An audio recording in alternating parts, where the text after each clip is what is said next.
Fala, galera da Loucos por Vasco! Hoje o vídeo está recheado de informações importantes que você não pode perder. Vamos falar de 3 notícias quentes que prometem mexer com o coração de qualquer vascaíno. Então, já deixa aquele like, se inscreve no canal e fica comigo até o final, porque a última notícia vai te surpreender. No futebol, a ascensão de um jogador muitas vezes é medida em números frios, gols, finalizações, estatísticas que preenchem planilhas e alimentam debates.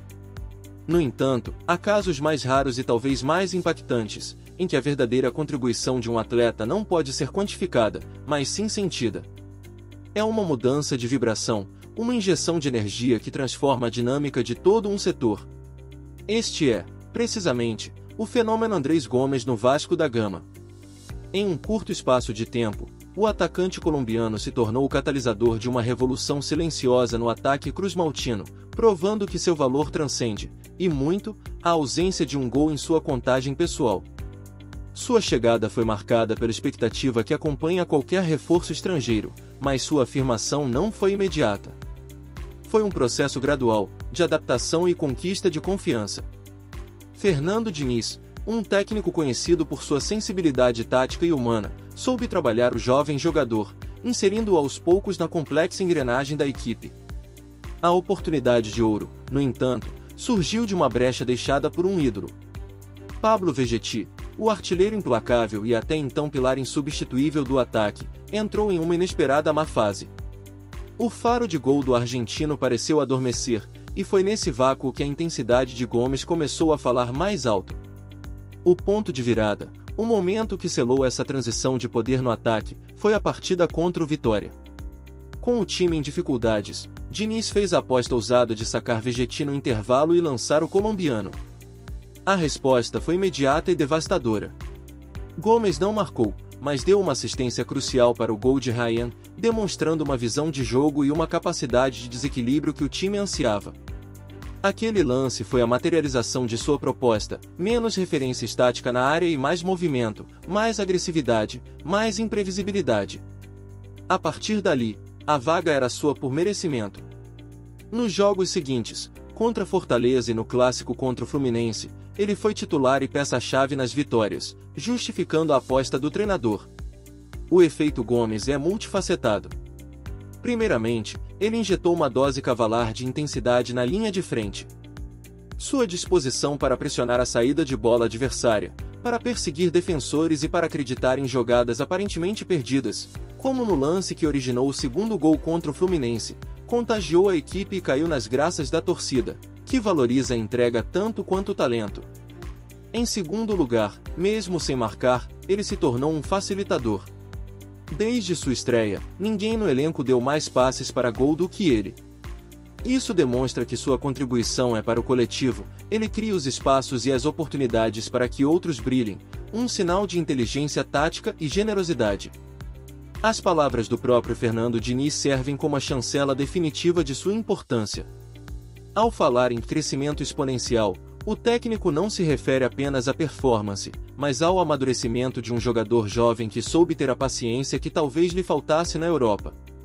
Diniz enxerga em Gomes não apenas o jogador do presente, mas um ativo de futuro brilhante. Ele se tornou a personificação da nova identidade ofensiva do Vasco, mais veloz, mais vertical e consideravelmente mais difícil de ser marcada. E por falar em jovens talentos que se tornam peças cruciais e representam um futuro brilhante do clube, a diretoria demonstra estar perfeitamente alinhada com a importância de proteger seus ativos mais valiosos. Enquanto Andrés Gomes consolida seu espaço conquistado com suor e talento, os holofotes nos bastidores se voltam para a situação da maior joia formada em São Januário, cuja permanência é tratada como prioridade máxima. Fique ligado, pois a nossa segunda notícia mergulha nas negociações para blindar o futuro do nosso craque Ryan. No ecossistema volátil do futebol moderno, a grandeza de um clube é medida por uma balança de 2 pontas, a capacidade de competir no presente e a sabedoria para proteger o futuro. Enquanto vitórias em campo alimentam a paixão da torcida, são as decisões estratégicas tomadas nos bastidores que pavimentam o caminho para uma era de sucesso sustentável. Nesse contexto, A iminente renovação de contrato do atacante Ryan até 2028 transcende a simples manutenção de um jogador no elenco. Ela representa a pedra angular do projeto do Vasco da Gama, um movimento de blindagem que é, possivelmente, a contratação mais importante da temporada. A confirmação, vinda diretamente do diretor de futebol Admar Lopes, de que as conversas estão em estágio avançado, serve como um bálsamo para a torcida cruz-maltina. Em um cenário onde os gigantes europeus monitoram talentos sul-americanos com a voracidade de predadores, a vulnerabilidade de ter sua principal joia com um contrato de menor duração seria um risco incalculável. A proatividade da diretoria em se antecipar a esse assédio é um sinal inequívoco de amadurecimento na gestão. A declaração de que o desejo do jogador e de sua família é permanecer no clube é o tempero final, a sinergia perfeita entre a ambição do atleta e o planejamento da instituição. Dissecar a importância de Ryan para o time atual é chover no molhado. Aos 19 anos, ele deixou de ser uma promessa para se tornar o protagonista, a referência técnica em quem o time confia nos momentos de aperto. Seus 16 gols na temporada, 11 deles do competitivo Campeonato Brasileiro, são a prova estatística de um talento que floresceu sob o comando de Fernando Diniz. Ele não é apenas um finalizador, é um jogador que cria, que dribla, que assume a responsabilidade. Perder um ativo dessa magnitude seria o equivalente a remover a viga mestra de uma construção, forçando uma reestruturação complexa e de resultado incerto. Contudo, o impacto da renovação vai muito além das 4 linhas. A declaração de Admar Lopes de que o objetivo é aumentar tudo, salário, duração do contrato e multa rescisória, é uma aula de gestão de ativos no futebol contemporâneo. O reajuste salarial é o justo reconhecimento pelo seu desempenho, garantindo que o atleta se sinta valorizado em casa. A extensão do vínculo até 2028 dá ao Vasco o controle total da situação, eliminando a ameaça de um pré-contrato no futuro próximo e maximizando seu poder de barganha em uma eventual negociação. É no aumento da multa rescisória, porém, que reside a jogada de mestre. Esta cláusula é o escudo, a muralha financeira que protege o clube. Em um mercado inflacionado, onde jovens talentos são vendidos por cifras astronômicas, uma multa baixa seria um convite irrecusável para o poderio financeiro europeu. Ao elevá-la, o Vasco não apenas se protege, mas envia uma mensagem clara ao mercado: quem quiser levar a maior joia de São Januário terá que pagar um preço que reflita seu imenso valor, um preço que pode, por si só, transformar a realidade financeira do clube para os próximos anos. Esta negociação é, em sua essência, um investimento no próprio futuro. Garante a tranquilidade para o projeto esportivo a curto e médio prazo e assegura que, caso uma transferência se torne inevitável no futuro, ela ocorra nos termos do Vasco, gerando uma receita que permitirá ao clube se reforçar à altura e continuar investindo em sua aclamada base. Enquanto o Vasco age com precisão cirúrgica para garantir a segurança de seus talentos internos, a diretoria se mantém igualmente atenta às oportunidades que o mercado oferece para qualificar ainda mais o elenco. Proteger o que se tem de melhor é o primeiro passo. O segundo é buscar, no cenário externo, peças que possam agregar experiência e qualidade técnica. E os radares do clube parecem estar sintonizados em uma posição específica, onde um nome de calibre internacional, com passagem pela seleção brasileira, acaba de ficar livre, agitando as conversas de mercado. No efervescente mercado do futebol, poucos cenários aguçam tanto a imaginação do torcedor quanto a súbita disponibilidade de um jogador de elite. Quando esse atleta é um lateral com passagens recentes e relevantes pela seleção brasileira e por gigantes europeus, o barulho se torna ensurdecedor. A rescisão de contrato de Renan Lodge com o Al Hilal e a subsequente notícia de que o Vasco da Gama estaria monitorando sua situação funcionam como um combustível para o sonho, uma faísca que acende a esperança de um reforço de impacto transformador. Contudo, ao mergulhar nas nuances da realidade, o que se revela é um complexo abismo entre o desejo e a viabilidade, um caso clássico que expõe as dinâmicas e as hierarquias do futebol global. A simples associação do nome de Renan Lodge ao Vasco é, por si só, um atestado da ambição do clube. Não se trata de um jogador em fim de carreira ou de uma aposta incerta. Aos 27 anos, Lodge está no auge de sua forma física e técnica. Sua trajetória no Atlético de Madrid Diego Simeone o moldou como um defensor taticamente disciplinado, enquanto suas passagens por Nottingham Forest e Olympique de Marselha reafirmaram suas qualidades ofensivas. sua capacidade de apoiar o ataque com velocidade e precisão. Para o esquema de Fernando Diniz, que exige laterais construtores e participativos, Lodi seria um encaixe quase utópico, elevando o patamar da equipe de forma instantânea e oferecendo uma solução de calibre internacional para a posição.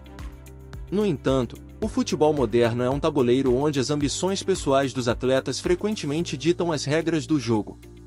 E a prioridade de Renan Lodi, como apontam todas as fontes próximas ao jogador, é clara e irrefutável: a Europa.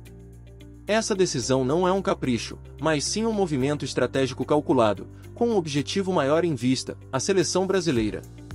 Com a Copa do Mundo no horizonte, retornar ao radar do técnico Carlo Ancelotti é a meta suprema. A percepção, compartilhada por grande parte do meio futebolístico, é de que a vitrine e a competitividade das principais ligas europeias, espanhola, inglesa, italiana, oferecem um caminho mais curto e visível para Canarinho do que um retorno ao Brasil, por mais forte que o campeonato nacional seja. Essa priorização do velho continente cria uma barreira quase intransponível. O staff do jogador, ciente do seu valor de mercado e do interesse que ele desperta, trabalha intensamente para abrir portas em clubes competitivos na Grécia, Itália, Portugal e outros centros. A estratégia é recolocá-lo em um ambiente onde ele possa não apenas competir em alto nível, mas também valorizar seu estilo de jogo. O futebol brasileiro, neste cenário, surge como uma alternativa secundária, um plano B a ser considerado apenas se as janelas europeias se fecharem sem uma proposta que atenda às suas expectativas esportivas e financeiras. O fator financeiro, aliás, é outro obstáculo monumental. Um atleta do calibre de Renan Lodi, livre de custos de transferência, tem o poder de barganha para exigir salários e luvas em patamares europeus, cifras que frequentemente se mostram proibitivas para a realidade orçamentária da maioria dos clubes brasileiros, incluindo o Vasco. Competir com propostas em euros de clubes estruturados é um desafio hercúleo. Portanto, a sondagem do Vasco, embora legítima e compreensível, deve ser vista mais como um ato de diligência de mercado do que como uma negociação em curso. É o dever de um grande clube estar atento a todas as oportunidades. A notícia serve para agitar o ambiente e mostrar à torcida que a diretoria está atenta a nomes de peso. Contudo, a materialização desse sonho em um contrato assinado em São Januário depende de uma improvável convergência de fatores: o fracasso de todas as negociações na Europa e uma disposição do jogador em readequar drasticamente seus planos de carreira e suas pretensões salariais. No momento, a maré corre forte na direção oposta, levando o talentoso lateral para longe das costas brasileiras. Chegamos ao final de mais um boletim recheado de informações cruciais sobre o nosso gigante, mas agora a conversa passa para vocês, que são a alma do clube.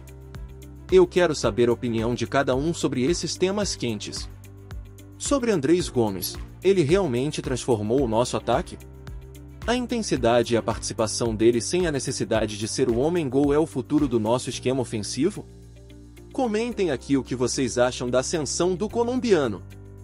Sobre Ryan, a renovação dele até 2028 é o movimento mais importante da diretoria nesta temporada? Blindar a nossa maior joia é o verdadeiro sinônimo de um projeto vitorioso a longo prazo? E sobre Renan Lodi, vamos sonhar um pouco. A contratação de um jogador desse calibre seria o que falta para o Vasco brigar por tudo? Ou vocês acham que a prioridade dele pela Europa torna essa sondagem um sonho distante? Deixem tudo aqui nos comentários. Vamos debater, analisar e mostrar a força da nossa torcida. A opinião de vocês é o que move o nosso canal. E se você curtiu essa análise detalhada, se ficou por dentro de tudo, não se esqueça de fazer o mais importante: deixe o seu like para fortalecer o nosso trabalho, se inscreva no canal se você ainda não faz parte desta família, e claro, ative o sininho para não perder nenhuma novidade do nosso Vascão. Muito obrigado pela companhia e nos vemos no próximo vídeo. Um forte abraço e saudações vascaínas!